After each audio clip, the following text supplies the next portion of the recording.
Assalamu alaikum wa rahmatullahi wa barakatuh. Alhamdulillah, Allah Ta'alaның рахмәте белән Рабигул Әүвәл айы. Пәйгамбәрбез Мухаммад Мустафа саллаллаху алейхи ва салламның бу дөньяга килгән вакытлары, Мәүлид айлары килеп җитте, Мәүлид айлары бара. Алхамдулилlah, Аллаһ Ta'alaның рәхмәте ингән вакыт. Аллаһ Ta'alaның рәхмәте галәмнәргә рәхмәт буларак җибәрелгән сөйүкле пәйгамбәре Мухаммад Мустафа саллаллаху алейхи ва салламның бу дөньяны тәшриф кылган вакыты, бу дөньяны шатландырган вакыты. Алхамдулилlah, шушы вакытларда тормыш алып барабыз. Аллаһ Ta'alaның рәхмәте килүе, әлбәттә, мөэмин мөселманнар өчен, безнең өчен бик тә шатлыклы вакыйгаларның берсе булып тора. Һәм без мөэмин мөселманнар буларак бу вакытларны гамәл гыйбадәт белән, изгелекләр белән, хәерле мәҗлесләр белән, дуалар, изгелекләр белән каршы алырга тырышабыз. Чөнки Аллаһ Ta'alaның рәхмәте ул да булса пәйгамбәрбез Мухаммад Мустафа саллаллаху алейхи ва салламның бу дөньяга килгән вакытлары, Рабигул Әүвәл айлары. Шушы вакытларда Аллаһ Субхану Тәгалә үзенең хәбибен, үзенең сөйкле пәйгамбәрен җир йөзенә җибәрде. Аллаһ Субхану Тәгалә Коръәни Кәрим аятларының берсендә дә безгә шундый сүзләрен җиткерә: "Аузу биллаһи минаш шайтанир раҗим, ва ма арсалнака илля рахматан лил галамин." Я хәбибем, я сөйклем Мухаммад Мустафа саллаллаху алейхи ва саллям, без сине галәмнәргә рәхмәт буларак кына җибәрдек дип әйтә Аллаһ Субхану Тәгалә. Һәм бу сүзләргә игътибар итәргә кирәк. Аллаһ Субхану Тәгалә галәмнәргә рәхмәт буларак җибәрдек дип әйтә. Мөэмин мөселманнарга гына да түгел, адәм балалары өчен генә дә түгел. Барлык галәмнәр өчен, барча каинат өчен сине рәхмәт буларак җибәрдек дип әйтә Аллаһ Субхану Тәгалә. Пәйгамбәрбез саллаллаху алейхи ва салламның дәрәҗәсе. Алхамдулилlah, шушы вакытларда тормыш алып барабыз. Шушы вакытларда күбрәк зикр тәсбих, дуалар кылырга тырышабыз һәм нәкъ менә шушы вакытларда күбрәк салаватлар әйтергә тырышабыз. Салават нәрсә соң ул дигәндә, Аллаһ Субхану Тәгаләнең әмере. Аллаһ Субхану Тәгалә Коръәни Кәрим аятларының берсендә безгә мөрәҗәгать итеп шундый сүзләр әйтә. Аузу биллаһи минаш шайтанир раҗим. Инналлаһа ва малаикатаху юсаллуна галан наби.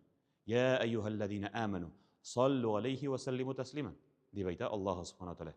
Ягъни мин һәм минем фәрештәләрем, дип әйтә Аллаһ Субхану Тәгалә. Мин һәм минем фәрештәләрем Мухаммад Мустафа саллаллаху алейхи ва салламга салаватларыбызны, сәламнәребезне җиткерәбез. Әй мөэмин мөселманнар, әй иман китергән бәндәләр, сез дә шушы салаватларга кушылыгыз. Сез дә минем рәхмәтемә ирешер өчен тырышлык күрсәтегез. Сез дә минем сөйклем, хәбибем Мухаммад Мустафа саллаллаху алейхи ва салламга күбрәк салаватлар, күбрәк хәерле дуалар әйтегез дип әйтә Аллаһ Субхану Тәгалә. Һәм пәйгамбәрбез саллаллаху алейхи ва саллям да безне шатландырып шундый сүзләр әйтә. Кем дә кем миңа салават әйтсә, кем дә кем Аллаһумма салли ала саййидина Мухаммад, яисә Аллаһумма салли ва саллим ва барик алейхи дигән шушы дуаларны күбрәк әйтсә, бер әйтелгән салават өчен Аллаһ Субхану Тәгалә шушы затка 10 салават җиткерер дип әйтә. 10 хәерле дуганы җиткерер дип әйтә пәйгамбәрбез Мухаммад Мустафа саллаллаху алейхи ва саллям. Бу вакытларда пәйгамбәрбез саллаллаху алейхи ва саллямның бу дөньяга килгән вакытларында без бу дуаларны әлбәттә арттырырга тырышабыз. Аллаһ Тәгаләнең рәхмәтенә ирешер өчен шушы гамәл гыйбадәтләребезне күбрәк кылып калырга тырышабыз. Һәм шул ук вакытта пәйгамбәрбез саллаллаху алейхи ва саллямның тормыш юлын өйрәнү, аның сирасын өйрәнү, шуңа ияргә тырышу, шуннан гыйбрәт, шуннан дәресләр алырга тырышу менә дигән бер мөмкинлек, менә дигән бер форсат. Ул да булса Аллаһ Тәгаләнең рәхмәтенә илтә торган гамәлләрнең берсе булып санала. Чөнки пәйгамбәрбез саллаллаху алейхи ва саллямның үрнәге безнең өчен бер хәерле үрнәк. Безгә Аллаһ Тәгаләнең рәхмәтен якынайта торган үрнәкләрнең берсе. Аллаһ Субхану Тәгалә Коръәни Кәрим аятларының берсендә дә безгә шундый сүзләрен җиткерә. Аузу биллаһи минаш шайтанир раҗим. Ва лакум фи расулиллаһи усватун хасанатун. Чынлыкта да сезнең өчен Пәйгамбәр Мухаммад Мустафа саллаллаху алейхи ва саллямда бер хәерле үрнәк бар дип әйтә Аллаһ Субхану Тәгалә. Чынлап та Аллаһ Тәгаләнең илчесе пәйгамбәрбез саллаллаху алейхи ва саллям безгә дөньяви эшләребездә дә, дини эшләребездә дә, һәммәсендә дә бер хәерле үрнәк булып тора. Кайсына гына карасак та, нинди эшләрне, нинди гамәлләргә генә игътибар итсәк тә, безгә бер файда бар. Шуңа ияреп, шуның бәрабәрендә Аллаһ Тәгаләнең рәхмәтенә, Аллаһ Тәгаләнең ризалыгына ирешә алабыз. Чөнки бу мәсьәләне дә Аллаһ Субхану Тәгалә үзенең Коръәни Кәрим аятлары аша безгә аңлата.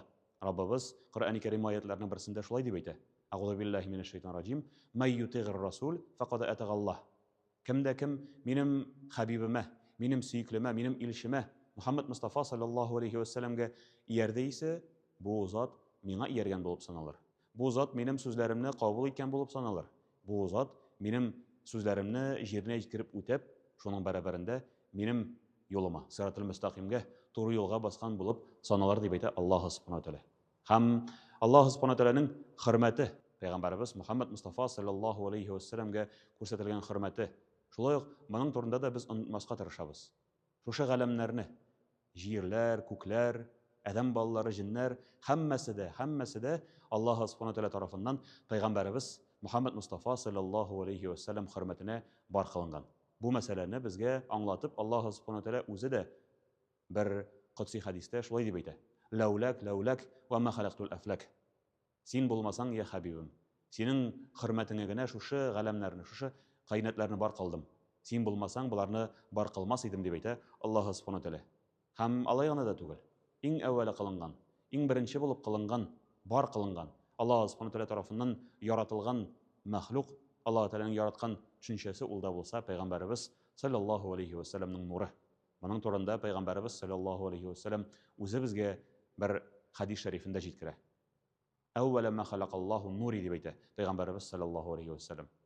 Әле каләм бар кылынганча хәтле, әле лаухул махфуз, әле җир йөзләре, күкләр бар кылынганча хәтле Аллаһ Субханаһу ва Тааля минем нурымны бар кылды дип әйтә Пәйгамбәрбез Мөхәммәд Мустафа саллаллаху алейхи вассалам. Һәм шуннан соң, шуның бәрабәренә, шуның хөрмәтенә Аллаһ Субханаһу ва Тааля башка каинатны, башка галәмнәрне, башка җирләрне бар кылды.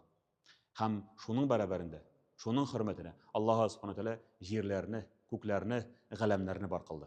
Һәм без дә Аллаһ Субханаһу ва Тааляның илчесен Пәйгамбәрбез саллаллаху алейхи вассаламны хөрмәт итеп, аның бу дөньяга килгән вакытларын, аның бу дөньяда килеп тә безнең тормышларыбызны нурландырган вакытларны хөрмәт итеп, гамәл гыйбадәтләребезне арттырырга, хәерле мәҗлесләр уздырырга тырышабыз. Бу вакытта күбрәк изге гамәл кылып, шуның бәрабәрендә Аллаһ Тааляның рәхмәтенә ирешергә тырышабыз. Пәйгамбәрбез саллаллаху алейхи вассаламның дәрәҗәсен аңларга тырышабыз. Чөнки Расулуллаһ саллаллаху алейхи вассаламның дәрәҗәсе әлбәттә бик югары. Безнең шәфәгатьчебез, безнең кимчелекләребез өчен, гөнаһларыбыз өчен гафу үтенеп Аллаһ Субханаһу ва Тааляга мөрәҗәгать итүче, безне җәннәткә алып баручы, безне сиратул мустақимгә, туры юлга күндерүче булган Пәйгамбәрбез Мөхәммәд Мустафа саллаллаху алейхи вассалам. Аның дәрәҗәсе әлбәттә әйтеп бетергесезлек рәвештә. Аллаһ Субханаһу ва Тааля хәтта үзе дә Коръәни Кәрим аятләре аша безгә Пәйгамбәрбез саллаллаху алейхи вассаламның дәрәҗәсен күрсәтә. Расулуллаһ саллаллаху алейхи вассаламга мөрәҗәгать иткән вакытта Аллаһ Субханаһу ва Тааля бер кайчанда я Мөхәммәд дип мөрәҗәгать итми, аның исеме белән мөрәҗәгать итми, гел матур итеп, яисә я айюһар расул, я айюһан наби дип, ягъни төрле матур сүзләр белән Пәйгамбәрбез саллаллаху алейхи вассаламны искә ала. Башка пәйгамбәрләргә мондый хөрмәт, мондый сый бер кайчанда ирешмәде. Пәйгамбәрбез саллаллаху алейхи вассалам генә шушы дәрәҗәгә ия булды. Шуңа күрә без дә Пәйгамбәрбез саллаллаху алейхи вассаламга булган хөрмәтебезне бу вакытта тагын да арттырып җибәргә тырышабыз. Бу вакытта күбрәк салаватлар, дугалар кылырга тырышабыз, күбрәк аның мирасына ябышырга, күбрәк аның сөннәтенә ябышырга тырышабыз. Шуның бәрабәрендә Аллаһ Тааляның ризалыгына ирешеп, шуның бәрабәрендә Раббыбызның рәхмәтендә тормыш алып барырга тырышабыз. Аллаһ Субханаһу ва Тааля шушы мөбарәк булган айларны, тормышларыбызны хәерле изге гамәлләрдә уздырып та үзенең рәхмәтенә, үзенең ризалыгына ирешергә насыйп итсен һәммәбезгә дә. Раббана атина фид дунья хасанатан ва фил ахирати хасанатан ва кина азабан нар. Аллаһу акбар.